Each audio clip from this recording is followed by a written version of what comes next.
Yang pakai Hilux Vigo model ni, model VNT, korang kena tengok video ni sampai habis. Mungkin korang pun akan kena benda yang sama. Save untuk masa depan. Like, komen dan share guys. Assalamualaikum. Satu hari satu video. Update untuk hari ni, kita tengah buat Hilux Vigo ni. Isu Hilux Vigo ni sama macam dalam gambar ni. Dia punya VNT bermasalah. Nak settle masalah tu sebenarnya benda lain kena buat. Tapi kenapa sampai semua benda ni kita buka guys?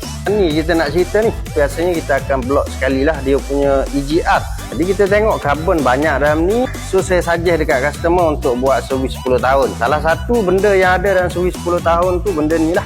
Kita buka dia punya intake manifold, kita cuci lah dia punya karbon. Kita DC pun nanti kita akan tukar baru bila kita cuci. Dalam package servis 10 tahun ni, dia ada item servis tangki. Komen dekat bawah kalau nak tengok macam mana condition tangki. Dan jangan lupa guys, T-Max promotion masih berjalan sampai hujung bulan 1 guys. Right, Assalamualaikum.